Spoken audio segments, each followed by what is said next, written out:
Disampaikan oleh tokoh lintas agama, Pak Prabowo juga menyampaikan akan memperjuangkan semaksimal mungkin soal undang-undang perampasan aset. Itu poin. Tinggal bagaimana kita mengawal, bagaimana kita mempressure supaya undang-undang itu memang bisa terrealisasi dengan cepat. Gerbong tadi, ada gerbong tidak matahari kembar, saya tahu arahnya kemana, geng Solo dan lain sebagainya. Silakan jawab. Ya kalau dibangun logikanya para menteri yang disebut itu bagian dari geng Solo, berarti Pak Prabowo itu bagian dari geng Solo juga itu. Karena dia kan bagian dari kabinetnya Pak geng Solo. Kalau logikanya itu soal menteri-menteri yang disebut ya. Tapi saya jauh lebih tertarik begini. Ada dua hal yang menjadi penting dalam diskusi kita malam ini. Itu terkait bahwa aksi massa yang rusuh, yang anarki, dan aksi demonstrasi. Nah ada tuntutan aksi demonstrasi yang dilakukan oleh teman-teman mahasiswa, teman-teman buruh dan lain sebagainya. Termasuk soal dituntaskannya RUU perampasan aset, bagaimana kesenjangan sosial ekonomi yang akhirnya kita melihat tidak ada empatinya, empati dari para anggota DPR, joget-joget dan lain sebagainya. Terus statement yang disampaikan juga seringkali blunder dan itu harusnya diselesaikan dengan tuntas, tidak nonaktif, copot harusnya.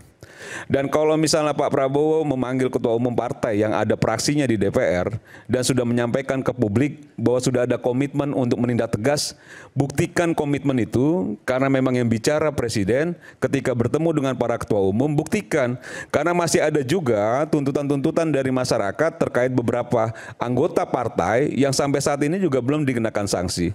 Nah sanksi nonaktif pun jadi akhirnya debatable. Karena menurut aturannya nonaktif itu kan bisa diaktifkan kembali, masih bisa menerima dan lain sebagainya. Fungsinya aja yang hilang, tapi statusnya tetap sebagai anggota dewan. Dan itu harus dituntaskan, copot atau mengundurkan diri. Persoalannya memang para anggota dewan ini kan sayang sekali dia melepaskan posisinya, jabatannya karena sudah merasa mengeluarkan begitu banyak sumber daya dan lain sebagainya, sehingga menahan-nahan, jadi mencari celah terus. Dan menurut saya mau itu Eko Patrio, mau Uya dan lain sebagainya, copot atau mengundurkan diri sekarang juga, kan begitu. Nah persoalan bahwa memang aksi demonstrasi itu kan harus ada goalnya, Iman. Jadi kalau kita demo menuntut, kita minta yang dituntut itu diakomodir. Nah sekarang akomodir bagaimana? Kalau itu yang diminta, lakukan. Nah pertemuan Pak Prabowo dengan tokoh lintas agama sudah clear. Disampaikan oleh tokoh lintas agama, Pak Prabowo juga menyampaikan akan memperjuangkan semaksimal mungkin soal undang-undang perampasan aset. Itu poin.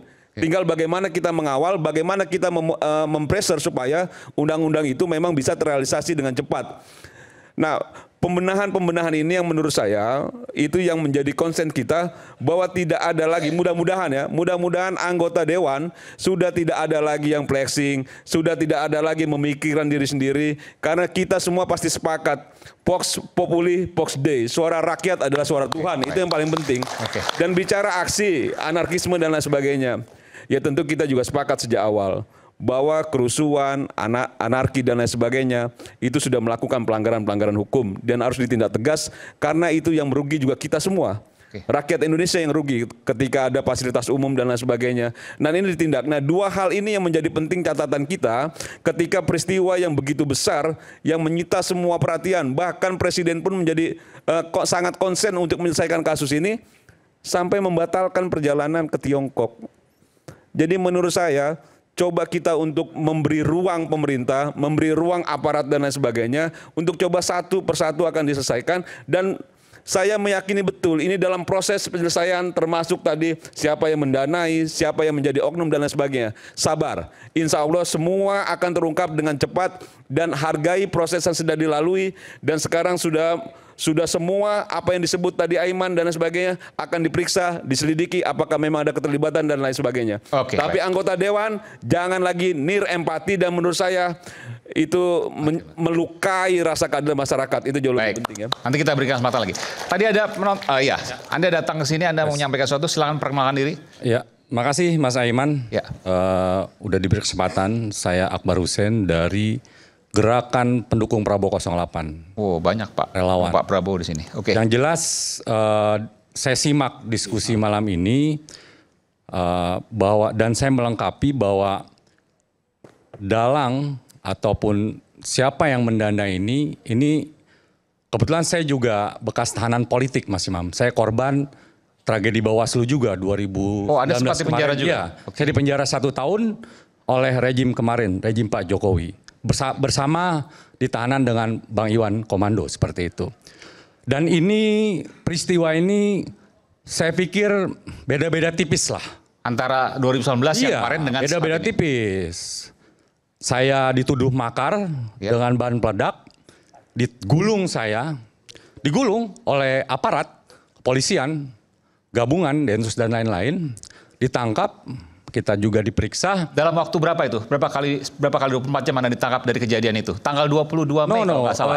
Enggak. Jadi jeda waktu Bang Iwan tanggal bulan Mei-nya 21, 20 Mei, 22 Mei, saya kurang lebih di sekitar September jelang pelantikan Presiden Jokowi pada waktu itu. Oke. Saya ditangkap. Oh, ini belakangan. Kalau Bang Iwan hitungan hari ya waktu itu. Iya. Ditangkap. Hitungan hari ya. Kalau saya ditangkap karena saya menjadi target operasi. Kalau kita aktivis tidak ditangkap, berarti memang dia bukan target operasi. Saya, Bang Iwan, itu adalah target operasi. Seperti juga Mas Budiman Sujatmiko di tahun 96 ya, 97 seperti itu. Dan bagi saya bahwa gerakan teman-teman pada saat ini, Mas Aiman, di era Pak Prabowo ini adalah koreksi total terhadap hampir 2 semesternya pemerintahan Pak Prabowo. Koreksi ini ya harus menjadi catatan penting gitu kan bagi presiden itu sendiri. Saya loyalis Mas Iman. Kita tidak dapat apa-apa juga mendukung beliau gitu kan sampai saat ini. Dan saya miskin sebagai aktivis. Jadi Mas Budiman saya sambung bahwa kategori miskin bagi kami itu adalah kita tidak digaji Mas Imam. Kami nggak digaji tapi Mas Budiman sebagai kepala badan selevel menteri. Sekarang berapa gajinya? Tunjangannya berapa? 10 tahun jadi anggota DPR, digaji, ditunjang? Kita enggak Mas. Hidup kami ini ya dari Bang Iwan, ngasih bantuan, Bang Dodi, teman-teman yang punya link, punya saudara, keluarga saya sakit atau kita tidak makan. Miskin Mas Iman, Mas Aiman. Karena memang kita mempertahankan nilai-nilai tersebut Mas Budiman. Yang mana saat ini sejalan dengan yang diperjuangkan oleh kawan-kawan. Seperti itu. Dan saya tahu persis hatinya Pak Prabowo. Saya ikut Pak Prabowo ini sejak beliau ketua umum HKTI tahun 2004. Ketika beliau kalah pada konvensi Partai Golkar. Saya di sayap kepemudanya sebagai pemuda tani Indonesia. Beliau itu memang konsen terhadap perjuangan-perjuangan rakyat kecil Mas Aiman. Duit beliau itu buat bantu petani, nelayan. Kita ikut sejak 2004 ya. Sampai saat ini kurang lebih 22 tahun lah. 2008 beliau maju, 2008 mendirikan Partai Gerindra, berpasangan dengan Bu Mega, kita ikut deklarasi di Sampah sana tuh di Bekasi kan. 14 kita tempur, dengan Pak Jokowi kalah, 2019 kalah, kita ditangkap. Ditangkap gitu loh. Dituduh makar.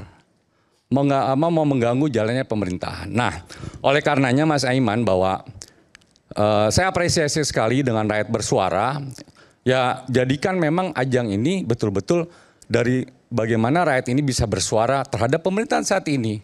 Terus menyambung ke Pak Pangi bahwa saya menambahkan, menguatkan lagi bahwa memang proses hukum yang terjadi ketika pengalaman saya ini ditangkap pada waktu itu seperti yang tadi Pak Pangi sampaikan gitu loh. Kita dituduh melakukan makar, ingin menggagalkan pelantikan presiden, ada ini ada itu. Kita fight Mas di pengadilan. Majelis hakim pada waktu itu bicara ke kami itu, hukuman kalian ini maksimal 20 tahun Mas.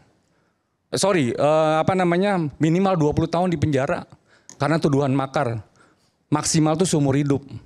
Kita fight, kita eksaminasi, kita uji, alhamdulillah vonis saya cuma 13 bulan Mas. Saya menjalininya 1 tahun di penjara.